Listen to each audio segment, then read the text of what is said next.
दीपक शर्मा। राधा वल्लभ श्री सदगुरुदेव भगवान, आपके चरणों में कोटि कोटि नमन। गुरुदेव, आपके सत्संग में ब्रह्मचर्य के बारे में सुना है।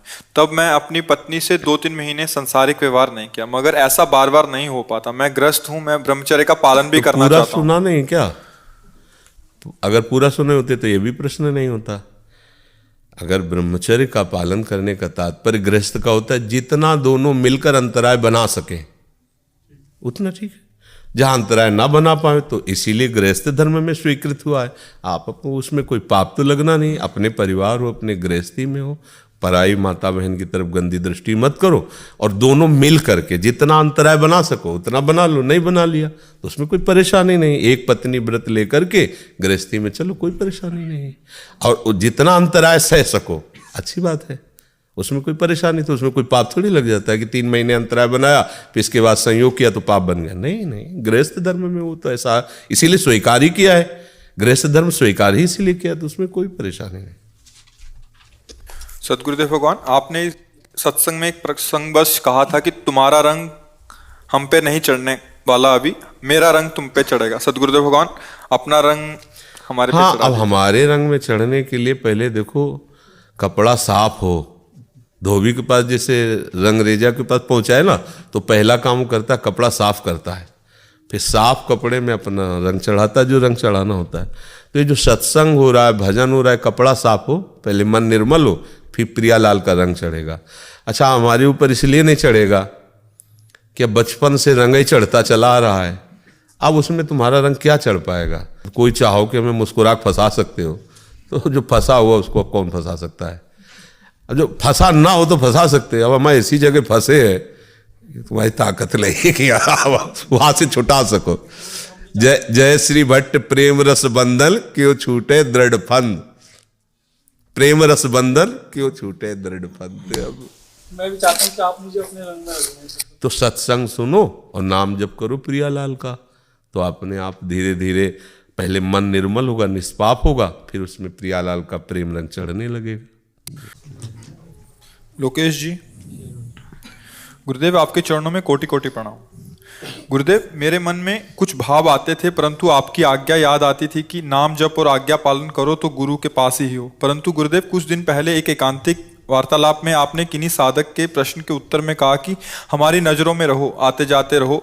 जब हम देखेंगे कि ये सेवा में है तो तुम्हारे ऊपर हम शासन करेंगे, कि हम तुम्हारी गलतियों को प्रकाशित बताकर तुम्हें ठीक मार्ग पर चलाएंगे। गुरुदेव, मेरे मन में हमेशा ये भाव आते हैं कि आप मुझ पर शासन करके अपनी आज्ञा में चलाएं। दूर रहकर मुझे ये पूर्ण रूप से संभव प्रतीत नहीं होता। कृपया मार्गदर्शन करें। नहीं, अगर गुरु को मनुष्य समझोगे तो ये बात है। अगर गुरु को परमात्मा तत्व मानोगे तो अखंड मंडलाकारम व्याप्तमेन चराचरम। तुम जहाँ हो वही तुम्हारा गुरुदेव आसपास तुम्हें देख रहा है, तुम्हारी रक्षा कर रहा है, तुम्हारे हृदय में बैठा है, तुम्हारे बाहर बैठा हुआ है। गुरु को मनुष्य समझोगे तो मनुष्य एक देशी होता है और वो फिर रक्षा नहीं कर पाएगा। एक देशी एक देश में रक्षा कर सकता है, लेकिन सर्वत्र विराजमान जो गुरु को मानता है वही सुरक्षित रहता है। तो आप जहाँ भी हो गुरुदेव के सामने कोई भी गलत काम करने के पहले देखो कि गुरुदेव विराजमान, जड़ में, चैतन्य में, सब में गुरुदेव विराज। तभी तो वास्तविक गुरुदेव का आप पूजन कर रहे हैं, गुरुदेव की आप महिमा को जान रहे। नहीं तो फिर गुरुदेव कमरे में बैठे एक देशी हैं तो बात नहीं बनेगी। अखंड मंडलाकारम व्याप्तमेन चराचरम तत्पदम दर्शितमेन तस्मै श्री गुरुवे नमः। और कुछ बातें बच्चा ऐसी होती हैं कि जो सामने वाले के अनुसार उत्तर दिया जाता है, वो सबके लिए नहीं हो सकता।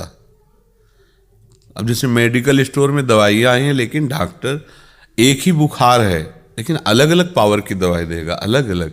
अब कह दो वो टेबलेट शुरू दिया हमको भी, तो नहीं है, उसके मन के अनुसार चलो, अपने नहीं। ऐसे मानो किसी उपासक को देख रहे हैं, उस समय अंदर स्फुरणा हो रही कि ऐसा ही इसको उपदेश देना है। अब वो सार्वजनिक नहीं होगा, केवल उस व्यक्ति की अवस्था स्थिति के कारण उसको उपदेश दिया जाता है। ये बात समझ। जैसे हम तो मान लो प्रश्नकर्ता की स्थिति देखकर कहते हैं जरूरी नहीं कि आप तिलक लगाइए, जरूरी नहीं कि आप कंठ बांधिए। अगर परिवार में विरोध होता है, झगड़ा होता है, मत कीजिए, राधा राधा बोलिए। अब ये सिद्धांत तो नहीं हो गया ना, ये पर्सनल उसके लिए उपदेश, उसकी परिस्थिति के कारण उपदेश है। ऐसे कई उपदेश होते हैं जो परिस्थिति के कारण उसके लिए केवल होते हैं, सार्वजनिक नहीं होते। तो ऐसे प्रश्न अगर अपने दिमाग में आए तो उत्तर ले लेना चाहिए हमको। हमें देखना है हमारे योग्य क्या है, हमारे लिए क्या आदेश है, उसके लिए ऐसा आदेश, तो ऐसा तो नहीं कि उसके जैसा ही मेरे को आदेश है। अगर वो सार्वजनिक है तो बात अलग है, अगर पर्सनल उपदेश है, अब यहाँ सार्वजनिक उत्तर कम, पर्सनल उत्तर होते हैं। जैसे आप प्रश्न कर रहे हैं तो आपकी तरफ देखा, आपकी स्थिति क्या है, आपकी भावना क्या है, उसके अनुसार उत्तर। वहां जो बोलते हो सार्वजनिक बोलते हैं। सत्संग हो रहा है, किसी का प्रश्न नहीं, वो सार्वजनिक है, सबका बराबर अधिकार है, उसको ग्रहण करो। लेकिन यहाँ के जो प्रश्न उत्तर है उसमें विचार करना पड़ेगा कि सामने वाला व्यक्ति किस परिस्थिति में है, किस स्थिति में है, उसके अनुसार उसको उत्तर दिया जा रहा है। समझ रहे ना जी। गुरुदेव, लक्ष्मी जी हिसार से। सतगुरुदेव भगवान के चरणों में प्रणाम। गुरुजी, मैं पिछले 20 साल से राधा स्वामी व्यास से दीक्षित हूँ। नाम जप भी करती हूँ, परंतु गुरुदेव आप बताएं क्या कारण है, मुझे अभी तक अंदर से प्रभु का कोई अनुभव नहीं होता। इसका है प्रभु का अनुभव उसका होता है जो प्रभु के लिए व्याकुल है। शरीर में राग है, संसार में राग है, शरीर संबंधियों से अपनापन है, तो प्रभु का कैसे अनुभव हो? प्रभु का अनुभव करने के लिए मन भी तो चाहिए। हमारा मन तो तन में फंसा हुआ है, संसार में फंसा हुआ, किस मन से अनुभव करें? क्यों माता जी, समझ रहे? जब तक शरीर प्रिय लग रहा है, शरीर के संबंधी रिश्ते नाते प्रिय लग रहे हैं, तब तक प्रभु कैसे अनुभव में आए?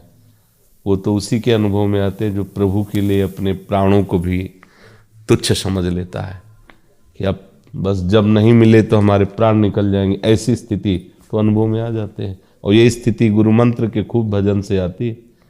अब आप कह रहे हो 20 साल हो गया, 20 साल तो बहुत समय होता है। इसका मतलब है कि तन्मयता नहीं रही, भजन ठीक से होता नहीं रहा, लक्ष्य को समझा नहीं, इसलिए समय चला गया। 20 जन्म चले जाते हैं। अगर सही ढंग से चले तो कुछ ही काल में आध्यात्मिक उन्नति का अनुभव होने लगता है। अगर ऐसा हो तो फिर जितने संत महात्मा भगवत प्राप्त हुए वो कैसे होते? उसी मंत्र से, उसी नाम से हमें वो तत्व का अनुभव होता है। तो हम कहीं गलत हैं, इसलिए हम मंजिल में नहीं पहुंच पा रहे। तो इसलिए ये बढ़िया बात है कि आप अपनी गलती को समझती हैं कि हाँ हमारे कमी है। नहीं तो प्रायः लोग मंत्र या गुरुदेव में या आराध्य देव में कमी समझने लगते हैं कि इतने दिन जपते हो गया तो मंत्र ने कोई चमत्कार नहीं दिया, तो हो सकता है मंत्र में पावर ना हो या गुरु में ही पावर ना हो। ऐसा नहीं है, पावर हमारे भाव से आता है। हम एक माटी की मूर्ति बनाकर उसमें भावना करें तो पावर आ जाएगा। भगवान उसमें भी हमसे बात कर सकते हैं, क्योंकि कोई कण ऐसा नहीं जहाँ भगवान ना हो। तो हमें अपना भाव संभालना है। हमारे अंदर भूख पैदा हो जाए प्रभु से मिलने की, सब बातें बन जाएंगी। पर भूख ही नहीं ना प्रभु के मिलन की या तत्व अनुभव की भूख। अब जिया नहीं जा रहा प्रभु के बिना, तभी बात। ये पहचान है जहाँ भगवत प्राप्ति की बात अंदर आई ना कि अब मुझे भगवत प्राप्ति करनी है, तो उसके अंदर ये स्थिति आ जाती है। नहीं खान पान ते भावे है, नहीं कोमल वसन सुहावे है, सब विषय लगे ते खारा है, हरियासिक का मग न्यारा है। नारायण हरि भजन में ये पांचों न सुहात, विषय भोग, निद्रा, हंसी, जगत प्रीति, बहुबात। ये 5 बातों में सुधार हो जाए तो भगवत प्राप्ति हो जाएगी। हमारा जो विषयों के प्रति प्रियता है, संसार के प्रति सतत्व बुद्धि है, शरीर में जो ममता अहमता है, ये समिट के भगवान के चरणों में लग जाए, भी भगवान की प्राप्ति हो जाए। पर अपने लोग बहुत जन्मों से इस माया में फंसे, इसलिए नहीं निकल पा रहे हैं। और गुरु ने जो मंत्र दिया है, नाम दिया, वो सामर्थ्यशाली है। कोई भी मंत्र, कोई भी नाम, सबको प्रणाम है। उसको जप के देखे तो अनुभव में आ जाएगा। ऐसा है। गीता याद